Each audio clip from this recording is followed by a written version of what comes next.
로마서 6장 1절에서 11절까지의 말씀입니다. 로마서 6장 1절에서 11절 말씀, 제가 가진 성경은 신약 성경 246면에 있습니다.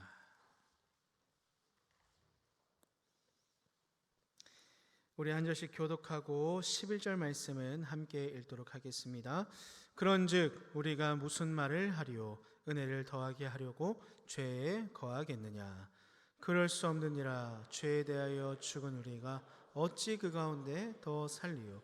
무릇 그리스도 예수와 합하여 세례를 받은 우리는 그의 죽으심과 합하여 세례를 받은 줄을 알지 못하느냐? 그러므로 우리가 그의 죽으심과 합하여 세례를 받음으로 그와 함께 장사되었나니 이는 아버지의 영광으로 말미암아 그리스도를 죽은 자 가운데서 살리심과 같이 우리로 또한 새 생명 가운데서 행하게 하려 함이라. 만일 우리가 그의 죽으심과 같은 모양으로 연합한 자가 되었으면 또한 그의 부활과 같은 모양으로 연합한 자도 되리라. 옛사람이 예수와 함께 십자가에 못 박힌 것은 죄의 몸이 죽어 다시는 우리가 죄에게 종노릇하지 아니하려 함이니 이는 죽은 자가 죄에서 벗어나 의롭다 하심을 얻었음이라. 만일 우리가 그리스도와 함께 죽었으면 또한 그와 함께 살 줄을 믿노니 이는 그리스도께서 죽은 자 가운데서 살아나셨음에 다시 죽지 아니하시고 사망이 다시 그를 주장하지 못할 줄을 알미로라. 그가 죽으심은 죄에 대하여 단번에 죽으심이 그가 살아계심은 하나님께 대하여 살아계심이니. 그걸 같이 읽겠습니다. 이와 같이 너희도 너희 자신을 죄에 대하여는 죽은 자 그리스도 예수 안에서 하나님께 대하여는 살아있는 자로 여길지어다. 아멘. 우리 옆에 계신 분과 인사하겠습니다. 은혜로운 한 주였습니다. 인사해볼까요? 은혜로운 한 주. 기대되는 25년입니다. 인사해볼까요? 기대되는 25년입니다. 아멘. 오늘 설교의 제목이 죽은 자요 살아있는 자로인데요, 무엇에 죽은 자이고 무엇에 살아있는 자입니까? 저희가 읽은 말씀을 통해 알 수 있는데요, 바로 죄에 대하여는 죽은 자요 하나님께 대하여는 살아있는 자로입니다. 여러분, 우리는 죄에 대하여는 죽은 자로, 그러나 하나님께 대하여는 살아있는 자로 살아가야 합니다. 왜입니까? 예수 그리스도께서 우리를 죄에서 건져주셨기 때문에, 구원해 주셨기 때문이죠. 그렇게 우리는 죄에 대하여는 죽은 자처럼 아무런 반응도 하지 않지만 하나님에 대하여는 마치 인기척이 느껴지면 신경이 쓰이고 시선이 가고 그 대상이 다가오면 그 사람과의 추억과 느껴지는 감정과 마음들이 터져 나오는 것처럼 반응하며 살아가는 자들이 되어야 한다는 것이죠. 그런데 우리의 삶은 어떻습니까? 이것이 반대가 되지는 않습니까? 하나님께 대하여는 죽은 자가 되어서 예배를 드려도 반응이 없고 기도의 자리, 회복의 자리는 찾아보지도 나오지도 않게 되어 나와 점점 멀어지고 희망도 없이 소망도 없이 그냥 살다가도 죄에 대하여는, 세상이 말하는 가치에 대해서는, 성공하는 방법에 대해서는 신경이 가고 시선이 가고 많은 생각들이 생겨나 관심과 집중을 쏟아가는 살아있는 자로 살아가고 있지는 않습니까? 우리는 세상 속의 그리스도인입니다. 이 땅 가운데서 우리가 살아가는 그 삶 속에서 하나님의 말씀을 지키는 자로, 그 열매를 맺는 자로, 소금으로, 빛으로 맛을 내고 향기를 내며 살아가야 하는 것이죠. 내 삶 속에서 말씀대로 살아가야 하는 자는 다른 사람이 아닙니다. 신앙 좋은 나의 배우자도 아니고 나의 부모님도 아닙니다. 누구입니까? 나입니다. 내가 내 삶을 살아가야 하는 것이죠. 그렇기에 수많은 상황과 어려움과 유혹을 내가 마주하며 그 시험을 내가 감당해야 합니다. 세상의 권세 잡은 자 마귀는 우리를 쉴 새 없이 괴롭힙니다. 왜입니까? 하나님의 자녀들이 하나님의 은혜를 통하여 말씀에 따라 그의 자녀답게 살아가는 것이 가장 꼴보기 싫은 것 아니겠습니까? 그러니 우는 사자처럼 굶주린 맹수처럼 우리를 항상 주시하고 넘어뜨리려고 무너지게 하려고 혈안이 되어 있는 것이죠. 안타깝게도 마귀는 나의 가장 연약한 부분이 무엇인지 너무나 잘 알고 있습니다. 그래서 마귀가 날리는 공격 하나하나가 큰 충격을 주게 되는 것이죠. 이렇게 마귀가 공격을 날릴 때 나를 유혹의 함정으로 내세우고 죄의 길로 이끌어 갈 때 그나마 내가 주님과의 관계를 유지하면서 믿음을 통해 은혜를 누리며 예배에 참여하고 기도하고 교제하면 그나마 좀 버틸 수 있습니다. 몇 대 맞아도 유혹이 와도 바로 쓰러지고 넘어가지 않는 것이죠. 또한 그러한 중에는 죄를 짓고 그러한 이 연약한 자신을 보면서 아파할 수 있습니다. 고통스러워하고 주님의 뜻대로 살아가지 못하는 나의 연약함에 좌절하기도 합니다. 그런데 여러분, 이것은 다행인 것입니다. 아파하고 고통스러워하고 좌절하는 이유가 무엇입니까? 내 안에 계신 성령 하나님이 이것이 죄악임을 깨닫게 하시기 때문 아니겠습니까? 나의 연약함으로 인해, 죄로 인해 괴롭고 고통스러운 시간을 마주하고 있습니까? 그것이 날 향한 주님의 마음을 떠올리게 하는, 자신을 돌아보고 다시 주님께로 이끌어 가시는 하나님의 은혜의 시작인 줄 믿습니다. 그러니까 그럴 때 어디로 가야 됩니까? 어디로 가야 되죠? 교회로, 예배의 자리로, 회복의 자리로 빨리 바로 나오셔야 하는 것이죠. 그런데 그렇게 죄를 지어도 넘어져도, 죄를 지은지도 넘어진지도 아픈지도 모르는 상태에 빠지는 사람들이 있습니다. 그것을 성경은 완악하다라고 하는데요, 이게 죄인지도 모를 만큼 죄 속에 빠져 있는 상태, 마치 죽은 자처럼 어떤 반응도 할 수 없고 느낄 수 없는 영적인 무능력함에 빠진 사람이 마귀의 공격을 당하면 어떻게 될까요? 무너지는 것이죠. 삶의 질서가 무너집니다. 무너지니까 뒤죽박죽 섞여버립니다. 무엇이 먼저인지 알지 못하게 되니까 당장 내 필요를 채우는 것, 내 눈의 시선이 가는 것을 가지길 원하고 거기에 눈과 손이 가는 것이죠. 제가 주님을 인격적으로 만나기 전에 형식적으로 예배만 참여하던 저는 2008년에 군입대를 하게 되었습니다.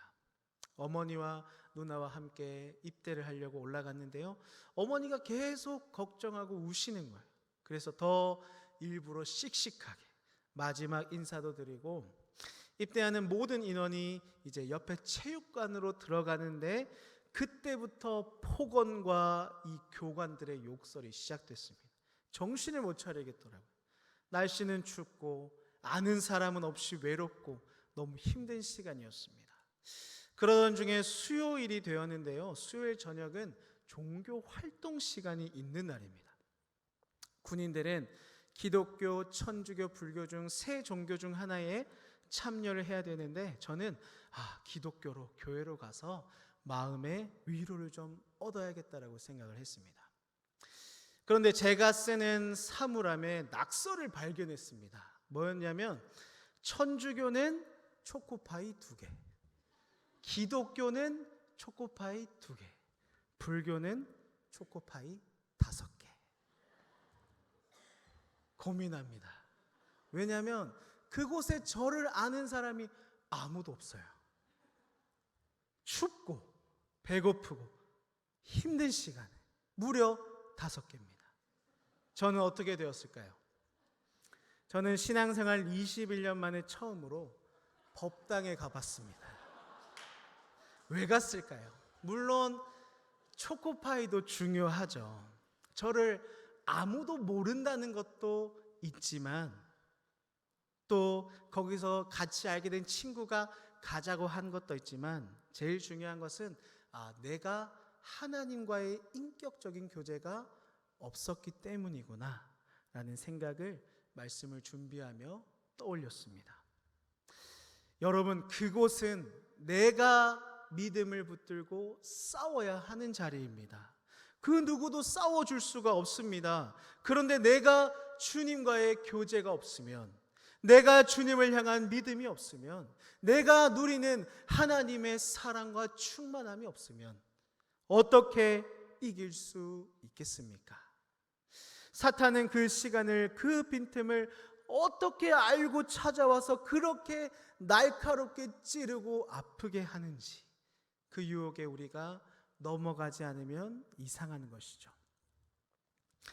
하지만 그렇게 연약한 자들에게 하나님의 자녀로서 구원의 은혜에 감격하면서도 늘 그 죄의 유혹 가운데 놓여있는 그의 자녀들에게, 이 세상에서 그리스도인으로서 하나님의 자녀답게 살아가야 하는 자들에게 하나님은 말씀하십니다. 너희는 죄에 대하여는 죽은 자로, 예수 그리스도 하나님께는 살아있는 자로 여기고 살아가라. 오늘 말씀은 우리에게 죄에 대하여는 죽은 자로, 예수 그리스도 하나님에 대하여는 살아있는 자로 살기를 바라며 무엇을 권면하고 있는 것일까요? 첫 번째로 하나님께서 우리에게 요구하시는 것은 참된 회심입니다. 회심은 회개와 믿음을 말합니다. 이 회개는 마음을 바꾸는 것인데요, 하나님이 주시는 은혜와 성령의 충만함으로 우리는 내 자신의 상태를 깨달아 죄의 자리에서 하나님의 은혜를 원하는 자리로 마음을 바꿔가야 한다는 것이죠. 성령이 주시는 마음과 말씀의 지혜를 통해 우리는 이것이 하나님의 뜻을 거스르는 것이구나, 하나님의 뜻을 대적하는 죄인임을 깨닫게 됩니다. 그래야 자신의 죄를 하나님께 고백하고 성령이 주시는 마음을 통해 가책을 느끼고 한탄하며 뉘우쳐 하나님께로 그 마음을 돌이키는 것이죠. 회개에 이어서 등장하는 것이 믿음인데요, 이 믿음은 바로 그리스도를 향한 믿음입니다. 요한복음 16장 8절 말씀인데요, 그가 와서 죄에 대하여, 의에 대하여, 심판에 대하여 세상을 책망하시리라. 아멘. 자신의 죄를 깨달은 죄인들은 하나님의 말씀을 통해서 이제는 죄에 대한 심판이 있음을 믿고 깨닫게 됩니다. 내 죄를 깨닫고 하나님의 말씀을 통해서 심판을 알게 된 죄인은 이제 돌이키기 시작합니다. 마음을 바꾸고 삶을 바꾸어 죄를 구하는 자가 아니라 하나님의 은혜를 구하는 자로 살아가게 되는 것이죠. 이렇게 은혜를, 도움을, 용서를 구하는 죄인을 하나님께서는 결코 외면하지 않으십니다.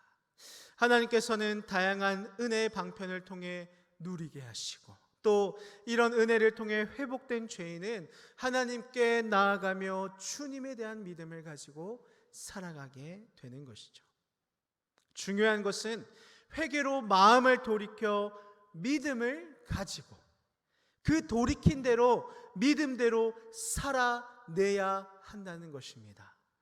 즉, 돌아선 마음이, 세워진 믿음이 어디에서 나타나야 한다는 것입니까? 그 세상 속에서, 실질적인 내 삶 속에서 나타나야 한다는 것이죠.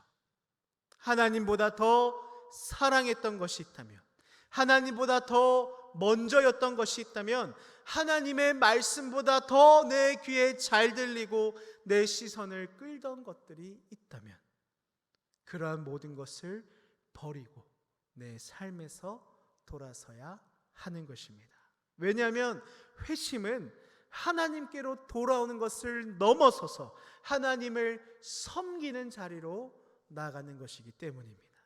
외적으로든 내적으로든 모든 것에서 죄에서 떠나 하나님께 돌아와 그분을 섬기는 것이 바로 회심입니다. 죄의 자리에 있다면 삶을 돌이키시고 마음을 돌이키셔서 하나님보다 먼저였던 것을 다 내려놓고 오직 예수 그리스도를 붙들고 살아가는 인생이 되길 예수님의 이름으로 축복합니다. 두 번째로 나눌 것은 이러한 회심은 옛 본성은 죽고 새 본성이 살아나게, 옛사람은 죽고 새 사람이 살아나게 한다는 것인데요. 우리의 옛 본성은 죽고 이 새 사람이 살아나야 하는 이유는 예수님의 십자가의 죽으심을 통해 우리를 의롭다 여기심을 통해 우리의 죄의 책임을 해결하셨지만 죄로 인한 오염이 우리 안에 여전히 남아 이 옛사람이 세상의 악한 것을 쏟아내기 때문입니다. 창세기 1장 27절 말씀입니다. 하나님이 자기 형상 곧 하나님의 형상대로 사람을 창조하시되 남자와 여자를 창조하시고, 하나님은 형상을 따라 우리를 창조하셨습니다. 이것은 그 모습이 닮았다는 것이 아니라 영이신 하나님의 품성이 사람에게 반영되었다는 것인데요. 이러한 사람은 하나님께 속한 지식과 의로움과 거룩함을 가지고 있었습니다. 죄가 전혀 없고 무결한 존재였죠. 하나님과 인격적인 교제를 직접 나누며 하나님이 보시기에 심히 좋은 존재였습니다. 그러나 첫사람 아담의 범죄함으로 하나님의 형상이 지닌 거룩함을 잃어버립니다. 타락한 사람은 하나님께 속한 거룩한 속성을 모두 잃은 채 원죄로 인한 부패한 본성, 소유하고 죄에 오염되기 시작한 것이죠. 이렇게 타락한 사람은 이제 죄의 지배 아래 놓이게 됩니다. 죄가 주인이 되는 삶을 살아가기 시작하는 것이죠. 이러한 사람의 죄는 죄의 책임과 오염으로 볼 수 있는데요. 죄의 책임은 이 죄에 대해서 져야 할 법적이고 형벌적인 책임입니다.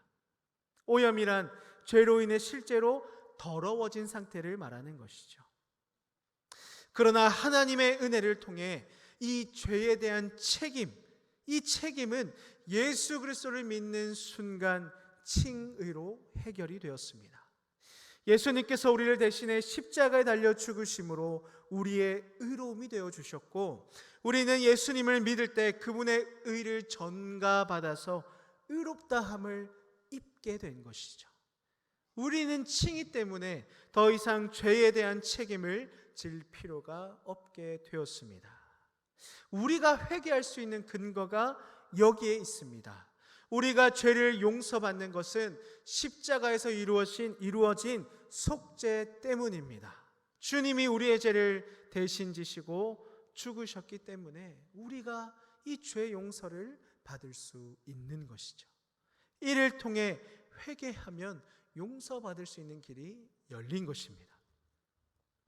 그러나 칭의를 통해 죄책이 해결되었지만 죄의 문제가 다 끝난 것이 아닙니다. 왜냐하면 우리에게 책임은 없지만 오염이 남아있기 때문이죠. 이 오염에서 세상의 모든 악한 것이 나오기 시작합니다. 음란한 것, 도둑질, 속임, 음탕, 질투, 비방 등 세상이 말하는 모든 우매함이, 모든 악함이 나오는 죄인들의 모습이 우리 안에 있다는 것이죠.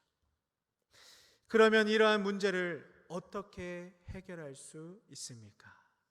어떻게 하나님의 형상이 지닌 거룩함을 잃어버린 죄인이 그 거룩함을 회복할 수 있게 된 것입니까? 그것이 바로 예수 그리스도의 은혜로 이루는 옛사람은 죽고 새 사람이 살아나는 것입니다. 하나님의 은혜로 타락했던 옛사람이 은혜를 통해 새 사람이 되어가는 이 점진적인 과정을 통해서 성도는 주님 안에서 자신을 창조하신 하나님의 형상을 따라 지식에까지 새롭게 되어 살아가는 새 사람으로 살아가게 됩니다. 이러한 새 사람으로 사는 자는 더 이상 죄의 유혹의 종노릇하지 않습니다. 왜냐하면 이전에는 죄와 유혹뿐인 줄 알았습니다. 그게 다였던 것이죠. 그런데 이제는 아닙니다. 이제는 그것을 넘어서서 하나님의 형상을 따라 살아갑니다. 아는 것과 생각하는 것 모든 것이 주님으로 새로워지기 때문에 그것을 쫓아가게 하고 달려갈 힘을 얻게 하는 것이죠. 예수 그리스도를 의지함으로 우리의 옛사람은 죽고 새 사람이 살아나는 삶이 되길 예수님의 이름으로 축복합니다. 아주 작은 그 사소한 죄까지라도 이 정도는 내가 해결할 수 있지, 이 정도는 내가 덮어두고 다음에 안 하면 되지라고 여기는 그 작은 죄까지도 우리를 새롭게 하시는 주님께 맡기는 우리의 삶이 되길 예수님의 이름으로 축복합니다. 사랑하는 성도 여러분, 우리는 예수 그리스도 하나님께 살아있는 자로 살아가야 하는 자들입니다. 그러한 자들은 땅의 것을 보지 않습니다. 아무리 어려움이 나를 붙잡고 내 시선을 밑으로 세상으로 죄로 끌어당겨도 우리는 무엇을 봐야 합니까? 골로새서 3장 1절 말씀 우리 같이 한번 읽어보겠습니다. 그러므로 너희가 그리스도와 함께 다시 살리심을 받았으면 위의 것을 찾아라. 거기는 그리스도께서 하나님 우편에 앉아 계십니다. 아멘. 위의 것, 하늘의 것, 하나님의 우편에 앉아 계신 분 누구이십니까? 예수 그리스도라는 것이죠. 우리가 살아가야 할 목표, 우리가 달려가야 할 길의 올바른 방향 누구이십니까? 예수 그리스도. 오직 예수 그리스도. 아멘이십니까? 즉 하나님 보좌 우편에 좌정하신 예수 그리스도를 찾아라, 바라봐라. 그리스도 예수를 우리의 삶의 목표와 방향으로 여기고 끝까지 이 귀한 삶을 이어가라라는 것이죠. 목요일 특세 중에 목사님이 이런 말씀하셨습니다. 하나님과의 관계를 회복하려면 죄의 문제를 먼저 해결해야 합니다. 여러분, 이 귀한 이 신앙의 달려감의 시작, 하나님과의 관계를 회복하는 시작이 회개이며 믿음으로 주님을 바라봄인 줄 믿습니다. 그래야 우리의 옛사람은 죽은 자요 살아계신 예수 그리스도 하나님께는 살아있는 자로서 새 사람으로 주님과 동행하는 저와 여러분이 되길 예수님의 이름으로 축복합니다. 기도하겠습니다. 하나님,